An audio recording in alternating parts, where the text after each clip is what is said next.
Guys, my self doctor यश। आज अपन discuss करेंगे important previous year question for Rajasthan medical officer exam के लिए। अब फर्स्ट क्वेश्चन है क्यूबाइटल फोसा का। अब क्यूबाइटल फोसा की अपन को सबसे पहले बाउंड्री पता होनी चाहिए। तो जो मीडियल बाउंड्री होती है क्यूबाइटल फोसा की मीडियल बाउंड्री कौन बनाता है? ये बनाता है प्रोनेटर टेरिस। प्रोनेटर टेरिस की कौन सी border? Lateral border of pronator teres क्या बना रही है? Medial boundary of cubital fossa. तो medial boundary of cubital fossa किससे बन रही है?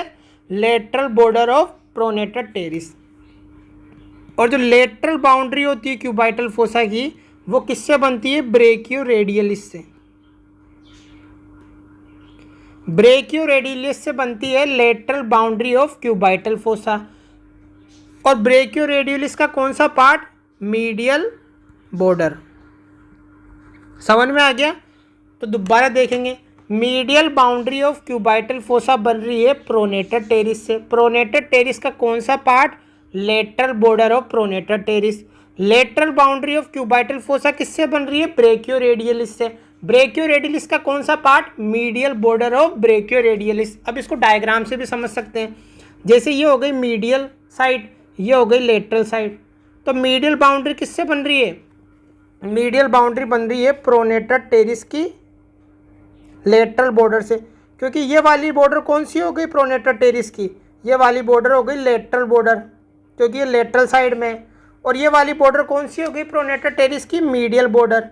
तो कौन सी बॉर्डर मीडियल बाउंड्री बना रही है क्यूबाइटल फोसा की? Lateral border of pronator terrace medial boundary बना रही है क्यूबाइटल फोसा की। अब लेटरल बाउंड्री कौन बनाती है क्यूबाइटल फोसा की? ये बनाती है ब्रेकियो रेडियलिस। अब ब्रेकियो रेडियलिस की कौन सी बॉर्डर बना रही है? ये वाली साइड हो गई मीडियल बॉर्डर और ये वाली साइड हो गई लेटरल बॉर्डर, क्योंकि ये लेटरल की साइड है। तो कौन सी बॉर्डर बना रही है? ये बना रही है लेटरल बॉर्डर ऑफ ब्रेकियो रेडियलिस। क्या बना रही है? Lateral boundary of cubital fossa. समझ में आ गया? अब इनके अंदर कंटेंट क्या होते हैं? जब अपन मीडियल से लेटरल की साइड जाएंगे क्यूबाइटल फोसा में, तो मोस्ट मीडियल स्ट्रक्चर क्या होता है? Median nerve. फिर उसके बाद क्या आते हैं? Brachial artery. मोस्ट मीडियल हो गया मीडियन नर्व, मीडियल से हो गया मीडियन नर्व। उसके बाद आती है ब्रेकियल आर्टरी। फिर उसके बाद आता है बाइसेप्स ब्रेकियाई का टेंडन। फिर उसके बाद सबसे लेटरल में क्या होता है? रेडियल नर्व की सुपरफिशियल ब्रांच। तो सबसे लेटरल में हो गया रेडियल नर्व की सुपरफिशियल ब्रांच, सबसे मीडियल हो गया मीडियन नर्व, और इन दोनों के बीच में हो गया ब्रेकियल आर्टरी और बाइसेप्स ब्रेकियाई का टेंडन। अब इस क्वेश्चन को देखते हैं। Medially lateral border of pronator terrace. तो क्यूबाइटल फोसा की मीडियल बाउंड्री कौन बनाता है? मीडियल बाउंड्री बनाता है lateral border of pronator terrace. ये मैंने आपको समझा दिया डायग्राम से। और जो लेटरल बॉर्डर होती है क्यूबाइटल फोसा की, उसको कौन बनाता है? Medial border of brachioradialis. अब तीसरा ऑप्शन है, तो ये दोनों तो सही हो गए। अब तीसरा ऑप्शन है median nerve lies medial to the brachial artery. अब मैंने क्या बताया था? मीडियल से लेटरल की साइड। एमबीबीएस से याद करेंगे। एम से हो गया मीडियन नर्व, बी से हो गया ब्रेकियल आर्टरी, बी से हो गया फिर बाइसेप्स ब्रेकियाई का टेंडन, एस से हो गया superficial branch of radial nerve. तो मीडियन नर्व कहाँ लाई कर रही है? Lies medial to the brachial artery. ये भी सही है, क्योंकि ब्रेकियल आर्टरी लेटरल की साइड है और मीडियन नर्व मीडियल की साइड है। क्योंकि अपन मीडियल से लेटरल की साइड जा रहे हैं, तो ब्रेकियल आर्टरी के मीडियल में तो क्या हो गया? Median nerve. और ब्रेकियल आर्टरी के लेटरल में क्या हो गया? बाइसेप्स ब्रेकियाई का टेंडन। तो ब्रेकियल आर्टरी के मीडियन में हो गया मीडियन नर्व, क्योंकि अपन मीडियल से लेटरल की साइड जा रहे हैं। तो मोस्ट मीडियल स्ट्रक्चर क्या होगा? Median nerve. तो बाइसेप्स ब्रेकियाई की मीडियल साइड हो गया मीडियन नर्व। फिर आता है radial nerve. Radial nerve lies medial to the brachial artery. ये गलत है। रेडियल नर्व कहाँ लाई कर रही है? Lateral to the brachial artery. ये मोस्ट लेटरल स्ट्रक्चर है, सबसे लेटरल साइड में ही है रेडियल नर्व। तो आंसर क्या हो गया? डी। क्वेश्चन में क्या पूछा है? कौन सा ऑप्शन गलत है? एक्सेप्ट। तो आंसर क्या हो गया? आंसर हो गया डी। अब सेकंड क्वेश्चन देखेंगे। In structurally and functionally normal heart anterior sternocostal surface of heart is formed by all of them except. इनमें से कौन सा ऑप्शन गलत है, ये पूछ रहा है। ये जो एंटीरियर या स्टर्नोकोस्टल सरफेस है हार्ट की, वो किससे फॉर्म होती है, ये याद करेंगे अपन। जितनी भी सरफेस है हार्ट की, वो किस किस स्ट्रक्चर से बनती है, ये अपन को पता होना चाहिए। समझ में आ रहा है? अब इसको डिस्कस करते हैं अपन। अब surfaces of heart upon discuss करेंगे। स्टर्नोकोस्टल सरफेस किससे बनती है? स्टर्नोकोस्टल सरफेस को और क्या बोलते हैं? Anterior surface. अब ये किससे बनती है? एक तो बनती है राइट ओरिकल से, एक बनती है right atrium, right ventricle, left ventricle और लेफ्ट ओरिकल। सबसे ज़्यादा पार्ट कौन फॉर्म करता है? वो फॉर्म करता है राइट वेंट्रिकल। सबसे ज़्यादा पार्ट कौन सा इन्वॉल्व होता है एंटीरियर सरफेस को फॉर्म करने के अंदर हार्ट की? वो होता है राइट वेंट्रिकल। समझ में आ रही है? तो कौन कौन से स्ट्रक्चर हो गए? Right ventricle, left Oracle, right atrium और राइट ओरिकल। इनमें क्या नहीं है? लेफ्ट एट्रियम नहीं है। लेफ्ट एट्रियम का कोई पार्ट इन्वॉल्व नहीं होता एंटीरियर सरफेस ऑफ हार्ट को फॉर्म करने के अंदर। एंटीरियर सरफेस ऑफ हार्ट को फॉर्म करने के अंदर लेफ्ट एट्रियम का कोई पार्ट इन्वॉल्व नहीं होता। समझ में आ रहा है? तो उसका आंसर क्या होगा? उसका आंसर होगा लेफ्ट एट्रियम, क्योंकि वो पूछ रहा है कि कौन सा पार्ट इन्वॉल्व नहीं होता। समझ में आ रहा है? अब अपन और सरफेस भी डिस्कस कर लेते हैं। डायफ्रामेटिक सरफेस को कौन फॉर्म करता है? लेफ्ट वेंट्रिकल 2/3 और राइट वेंट्रिकल 1/3। तो एंटीरियर सरफेस का सबसे ज़्यादा पार्ट कौन फॉर्म कर रहा था? वो फॉर्म कर रहा था राइट वेंट्रिकल। और डायफ्रामेटिक सरफेस का सबसे ज़्यादा पार्ट यानी कि पोस्टीरियर सरफेस का सबसे ज़्यादा पार्ट कौन फॉर्म कर रहा है? वो फॉर्म कर रहा है left ventricle. Right pulmonary surface किससे फॉर्म होता है? Mainly by right atrium. और लेफ्ट पल्मोनरी सरफेस किससे फॉर्म होता है? Mainly by left ventricle. तो ये याद कर लेना। ये इस बार तो किसका पूछा है? एंटीरियर सरफेस का। अगली बार पूछ सकता है पोस्टीरियर सरफेस का। समझ में आ रहा है? तो पोस्टीरियर सरफेस किससे फॉर्म होता है? लेफ्ट वेंट्रिकल और राइट वेंट्रिकल से। सबसे ज़्यादा पार्ट कौन सा इन्वॉल्व होता है? वो इन्वॉल्व होता है 2/3 लेफ्ट वेंट्रिकल। अब उस क्वेश्चन को देखते हैं। तो उसका आंसर क्या होगा? इसका आंसर होगा ऑप्शन बी, लेफ्ट एट्रियम। क्योंकि राइट एट्रियम भी इन्वॉल्व होता है, राइट ओरिकल भी इन्वॉल्व होता है, राइट वेंट्रिकल भी इन्वॉल्व होता है और लेफ्ट वेंट्रिकल। लेकिन सबसे ज़्यादा पार्ट कौन सा इन्वॉल्व होता है? Right ventricle, 2/3 part. समझ में आ रहा है? अब दूसरा क्वेश्चन देखते हैं। अब थर्ड क्वेश्चन है, what is the most common cause of postpartum haemorrhage? Postpartum haemorrhage का मोस्ट कॉमन कोज क्या होता है? इसका आंसर है एटोनिक यूट्रस।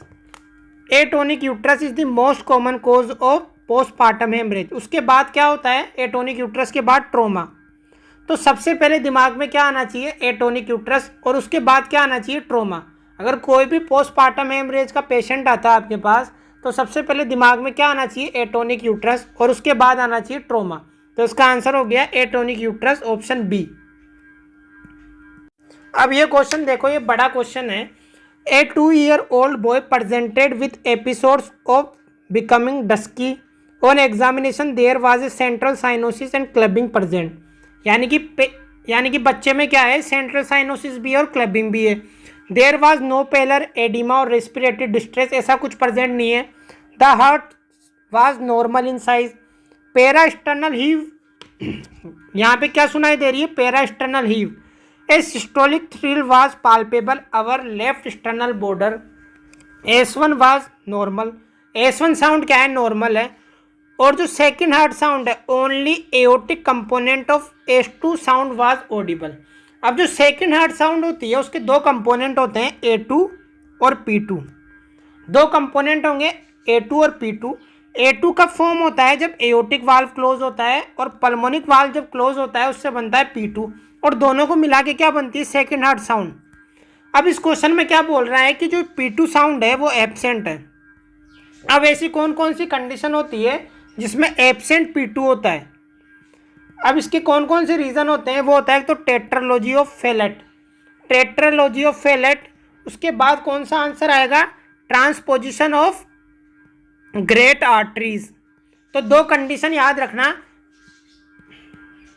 दो कंडीशन कौन कौन सी हो गई? जिसमें एब्सेंट P2 मिलेगा, एक तो टेट्रालॉजी ऑफ फेलेट, एक ट्रांसपोजिशन ऑफ ग्रेट आर्टरीज। उसके अलावा 2-3 कंडीशन और होती है, एक होता है पल्मोनरी एट्रेजिया और एक होती है ट्रंकस आर्टीरियोसिस। समझ में आ रही है? तो कौन कौन सी कंडीशन है? सबसे इंपॉर्टेंट 2 होती है जिसके अंदर P2 साउंड एब्सेंट होती है, एक तो हो गई टेट्रालॉजी ऑफ फेलेट, एक हो गई ट्रांसपोजिशन ऑफ ग्रेट आर्टरी, और उसके अलावा कौन कौन सी 2 और होती है? ट्रंकस आर्टीरियोसिस और एक होती है पल्मोनरी एट्रेजिया। अब इस क्वेश्चन को देखते हैं कौन कौन से ऑप्शन है। ट्रांसपोजिशन ऑफ ग्रेट आर्टरी, इसके अंदर भी सुनाई दे, इसके अंदर भी ये फाइंडिंग मिलेगी P2 absent. Tetralogy of Fallot में भी ये फाइंडिंग मिलेगी। ट्राइकस्पिड एट्रेजिया में ये फाइंडिंग नहीं मिलती। आइजनमेंगर सिंड्रोम के अंदर ये फाइंडिंग नहीं मिलती। इसके अंदर भी सिंगल H2 होता है। सिंगल H2 का मतलब क्या है कि केवल एक ही कंपोनेंट सुनाई देगा। नॉर्मली सेकंड हार्ट साउंड में 2 कंपोनेंट सुनाई देते हैं, A2 और P2, लेकिन जब P2 एब्सेंट होगा तो सिंगल हार्ट साउंड सुनाई देगी, जैसे कि transposition of great artery, tetralogy of Fallot. ऐसे ही आइजनमेंगर कॉम्प्लेक्स में भी होता है, लेकिन उसके अंदर P2 एब्सेंट नहीं होता। उसके अंदर क्या होता है? A2 और P2 आपस में कंबाइन कर जाते हैं एक दूसरे में, उससे हो जाती है सिंगल हार्ट साउंड। यहाँ पर तो P2 साउंड एब्सेंट है, यहाँ पर दोनों साउंड आपस में कंबाइन कर गई आइजनमेंगर कॉम्प्लेक्स में। अब इन दोनों में से डिसाइड करना है अपन को आंसर कौन सा है, ट्रांसपोजिशन ऑफ ग्रेट आर्टरी और टेट्रालॉजी ऑफ फेलेट। अब इस क्वेश्चन को दोबारा देखेंगे, इसके अंदर क्या लिखा हुआ है? Systolic thrill was palpable over left external border. जो सिस्टोलिक थ्रिल है वो पाल्पेबल है लेफ्ट एक्सटर्नल बॉर्डर पे।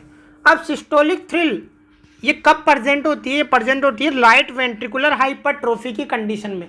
जहां पर भी राइट वेंट्रिकल की हाइपरट्रोफी होगी वहां पर क्या प्रेजेंट होगा? वहां पर प्रेजेंट होगा सिस्टोलिक थ्रिल अवर लेफ्ट एक्सटर्नल बॉर्डर। समझ में आ रही है? और टेट्रालॉजी ऑफ फेलेट में क्या होता है? इसके अंदर क्या क्या चीज़ें प्रेजेंट होती है? राइट वेंट्रिकल की हाइपरट्रोफी, साथ में होता है वेंट्रिकुलर सेप्टल डिफेक्ट, और होता है पल्मोनिक वाल्व स्टेनोसिस, और क्या होता है? Transposition of arteries. समझ में आ रही है? तो ये सब चीज़ें प्रेजेंट होती है, लेकिन ट्रांसपोजिशन ऑफ ग्रेट आर्टरीज के अंदर राइट वेंट्रिकल की हाइपरट्रोफी नहीं मिलती। तो इसलिए इसका आंसर क्या होगा? Option B, tetralogy of Fallot.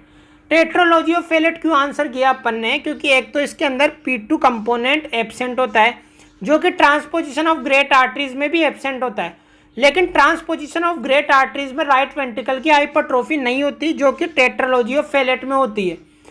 और राइट वेंट्रिकल की जब हाइपरट्रोफी होती है तो कौन सी फाइंडिंग मिलती है अपन को? अपन को मिलती है सिस्टोलिक थ्रिल अवर लेफ्ट एक्सटर्नल बॉर्डर। जहां पर भी राइट वेंट्रिकल की हाइपरट्रोफी होगी वहां पे अपन को सिस्टोलिक थ्रिल प्रेजेंट होगा लेफ्ट एक्सटर्नल बॉर्डर पे, और टेट्रालॉजी ऑफ फेलेट में राइट वेंट्रिकल की हाइपरट्रोफी प्रेजेंट होती है। इसलिए इसका आंसर हो गया option B, tetralogy of Fallot. अब दूसरा क्वेश्चन देखते हैं। अब ये क्वेश्चन देखो, an infant brought to the emergency with history of watery stool for 2 days। He has restlessness, irritable head, sunken eyes, skin pinch test करा है, जो कि क्या आ रहा है? 2 second. What is the hydration status of the infant. अब जो skin pinch test होता है, स्किन पिंच टेस्ट, अगर वो 2 सेकेंड या 2 सेकेंड से कम है तो उसको क्या बोलेंगे? सम डिहाइड्रेशन। अगर स्किन पिंच टेस्ट 2 सेकेंड या 2 सेकेंड से कम है तो उसको बोलते हैं सम डिहाइड्रेशन। अगर skin pinch test more than 2 second है, अगर skin pinch test more than 2 second है तो उसको बोलेंगे अपन सीवियर डिहाइड्रेशन। समझ में आ गया? तो ऑप्शन में क्या लिखा हुआ है? सम डिहाइड्रेशन, क्योंकि स्किन पिंच टेस्ट कितना है? 2 सेकेंड है। और मैंने क्या बताया था? जब स्किन पिंच टेस्ट या तो 2 सेकेंड हो या 2 सेकेंड से कम हो तो क्या होगा? सम डिहाइड्रेशन। अगर 2 सेकेंड से ज़्यादा होगा तो वो होगा सीवियर डिहाइड्रेशन। तो इसका आंसर हो गया ऑप्शन बी, सम डिहाइड्रेशन। अब ये क्वेश्चन देखो, which of the following condition not have Kussmaul sign. कौन सी कंडीशन के अंदर कुस्मोल साइन नहीं मिलता? अब ये याद रखना कि जहां पर भी राइट वेंट्रिकल का फेलियर होगा वहां पर क्या प्रेजेंट होगा? कुस्मोल साइन। जैसे कि रेस्ट्रिक्टिव कार्डियोमायोपैथी, उसके अंदर क्या होता है? राइट वेंट्रिकल एक्सपेंड नहीं कर पाता, रेस्ट्रिक्ट हो गया, एक्सपेंड नहीं कर पा रहा राइट वेंट्रिकल, तो उसके अंदर फीलिंग ढंग से नहीं होगी। अगर उसकी फीलिंग ढंग से नहीं होगी राइट वेंट्रिकल की, तो राइट वेंट्रिकल क्या कर जाएगा, फेल कर जाएगा। Right side of congestive heart failure, मैंने क्या बताया था, जहां पर भी राइट साइड की फेलियर होगा, राइट वेंट्रिकल का जहां पर भी फेलियर होगा वहां पर कुस्मोल साइन प्रेजेंट होगा। समझ में आ रही है। तो रेस्ट्रिक्टिव कार्डियोमायोपैथी में हार्ट एक्सपेंड नहीं कर पा रहा, तो राइट वेंट्रिकल की फीलिंग ढंग से नहीं हो रही, तो राइट वेंट्रिकल क्या कर जाएगा, फेल कर जाएगा। Right side congestive heart failure में भी क्या हो रहा है, राइट वेंट्रिकल का फेलियर हो रहा है, तो इन दोनों कंडीशन में कुस्मोल साइन प्रेजेंट होगा। कंस्ट्रक्टिव पेरिकार्डाइटिस में क्या होता है, कुस्मोल साइन प्रेजेंट होता है, क्योंकि उसके अंदर भी क्या हो रहा है, हार्ट एक्सपेंड नहीं कर पा रहा। हार्ट एक्सपेंड क्यों नहीं कर पा रहा, क्योंकि हार्ट के चारों तरफ जो प्लूरल लेयर है हार्ट के चारों तरफ, उसका क्या हो गया, कैल्सिफिकेशन हो गया, कंस्ट्रक्टिव पेरिकार्डाइटिस में, तो हार्ट एक्सपेंड नहीं कर पाएगा, तो राइट वेंट्रिकल क्या कर जाएगा, फेल कर जाएगा। लेकिन कार्डियक टेम्पोनार्ड में कुस्मोल साइन एब्सेंट होता है, ये याद रखना, बहुत इंपॉर्टेंट क्वेश्चन है कि कार्डियक टेम्पोनार्ड में कुस्मोल साइन एब्सेंट होता है और कंस्ट्रक्टिव पेरिकार्डाइटिस में कुस्मोल साइन प्रेजेंट होता है। समझ में आ रही है। और कुस्मोल साइन होता क्या है, नॉर्मली जब अपन डीप इंस्पिरेशन करते हैं तो जेवीपी क्या करती है, फॉल करती है, लेकिन कुस्मोल साइन के अंदर क्या होता है, जेवीपी फॉल करती ही नहीं है डीप इंस्पिरेशन पे। समझ में आ रहा है, समझ में आ रहा है, जेवीपी फॉल करती ही नहीं है डीप इंस्पिरेशन में कुस्मोल साइन में। नॉर्मली जब अपन डीप इंस्पिरेशन करते हैं तो जेवीपी फॉल करती है, लेकिन कुस्मोल साइन में वो फॉल नहीं करती। फॉल क्यों नहीं करती, क्योंकि जो वीनस रिटर्न हार्ट के अंदर आता है वो हार्ट के अंदर फिल ही नहीं होता, क्योंकि राइट वेंट्रिकल क्या हो गया, फेल हो गया, तो राइट वेंट्रिकल के अंदर ब्लड एक्यूमुलेट ही नहीं होगा, तो जेवीपी फॉल ही नहीं करेगी, क्योंकि डीप इंस्पिरेशन में वीनस रिटर्न हार्ट के पास आएगा, तो हार्ट के पास ब्लड पहले से ही प्रेजेंट है, क्योंकि राइट वेंट्रिकल फॉल कर रहा है तो उसके अंदर ब्लड एक्यूमुलेट नहीं हो पाएगा, तो जेवीपी फॉल नहीं करेगी जब राइट वेंट्रिकल फेल होगा। समझ में आ रहा है, नॉर्मली जेवीपी फॉल करती है डीप इंस्पिरेशन में, लेकिन कुस्मोल साइन के अंदर जेवीपी फॉल नहीं करती डीप इंस्पिरेशन में। अब ये कब होता है, जब राइट वेंट्रिकल फेल कर जाए, राइट वेंट्रिकल के अंदर फीलिंग डिफेक्ट हो जाए, जैसे कि रेस्ट्रिक्टिव कार्डियोमायोपैथी जिसमें हार्ट एक्सपेंड नहीं कर पा रहा, तो उसके अंदर जेवीपी फॉल करेगी ही नहीं, क्योंकि राइट वेंट्रिकल क्या हो रहा है, फेल हो रहा है। जैसे right sided congestive heart failure, उसमें भी राइट वेंट्रिकल फेल हो रहा है। कार्डियक टेम्पोनार्ड में जेवीपी कभी फॉल करती ही नहीं है। समझ में आ रहा है, जेवीपी फॉल कभी करती ही नहीं है। इसके अंदर क्या मिलता है, non pulsatile rise in JVP. ये क्वेश्चन आ सकता है, non pulsatile rise in JVP कहाँ मिलती है, ये मिलती है कार्डियक टेम्पोनार्ड के अंदर। ये याद कर लो, non pulsatile rise in JVP कहाँ मिलती है, कार्डियक टेम्पोनार्ड के अंदर। जेवीपी हमेशा राइज ही रहती है, कभी फॉल करती ही नहीं, ना तो डीप इंस्पिरेशन पे करेगी या डीप एक्सपिरेशन पे करेगी, किसी भी कंडीशन पे जेवीपी फॉल करेगी ही नहीं, तो अपन को पता ही नहीं चलेगा कि कब जेवीपी फॉल कर रही है और कब जेवीपी फॉल नहीं कर रही, तो अपन डिफ्रेंशिएट नहीं कर पाएंगे। समझ में आ रहा है, तो कार्डियक टेम्पोनार्ड में हमेशा non pulsatile rise in JVP मिलेगा हमें, तो इसका आंसर हो गया ऑप्शन सी, कार्डियक टेम्पोनार्ड। अब दूसरा क्वेश्चन देखते हैं, ये पूछ रहा है irreversible changes in myocardial infarction in ECG is. जब किसी भी पेशेंट को मायोकार्डियल इन्फाक्शन होता है तो उसकी ईसीजी में कुछ फाइंडिंग्स मिलती है अपन को, जैसे ST segment elevation, ST segment का एलिवेशन मिलता है, टी वेव इन्वर्जन मिलती है, और क्या मिलती है, डीप क्यू वेव मिलती है। लेकिन ये सब फाइंडिंग जो कि ईसीजी में मिलती है एमआई के अंदर, जब पेशेंट को अपन ट्रीट करेंगे एमआई के लिए कोई भी प्रोसीजर, जैसे अपन ने स्टेंट अप्लाई किया या थ्रोम्बोलाइसिस किया या अपन ने कोरोनरी आर्टरी बाईपास सर्जरी करी, जो भी अपन ने किया, उसके बाद जो ये पेशेंट की जो फाइंडिंग है ये नॉर्मलाइज हो जाएगी, क्योंकि पेशेंट सही हो गया, तो सही होने के बाद जो ईसीजी की फाइंडिंग है ये सब नॉर्मल हो जाएगी। जैसे कि एसटी एलिवेशन था वो नॉर्मल हो जाएगा, डीप टी वेव इन्वर्जन थी वो भी नॉर्मल हो जाएगी। लेकिन ऐसी एक फाइंडिंग होती है जो कभी भी नॉर्मल नहीं होती, जैसे 5 साल पहले किसी को एमआई का अटैक आया था, 5 साल पहले, अब वो सही हो गया, अपन ने उसका इलाज किया, वो सही हो गया, लेकिन 5 साल बाद भी उसके अंदर ऐसी कौन सी ईसीजी की फाइंडिंग है जो अपन को देखने को मिलेगी, वो मिलती है डीप क्यू वेव।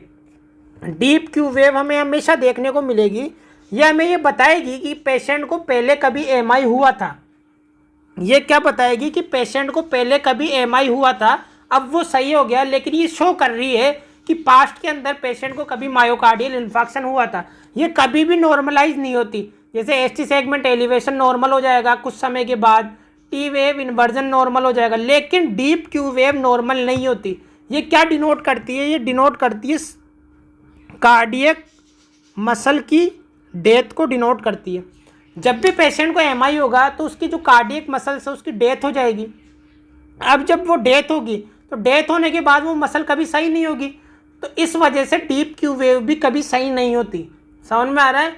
जो मसल खत्म हो गई, जो मसल खत्म हो गई, डेथ हो गई, वो कभी सही थोड़ी होगी क्योंकि वो खराब हो गई परमानेंट, तो कभी सही नहीं होगी। तो डीप क्यू वेव भी कभी सही नहीं होगी क्योंकि ये क्या डिनोट करती है? Death of cardiac muscle fibre. तो डीप क्यू वेव कभी भी नॉर्मलाइज नहीं होती। तो इसका आंसर हो गया option B, deep Q wave. तो गाइज आज का लेक्चर यहीं खत्म होता है। Please like and subscribe this channel.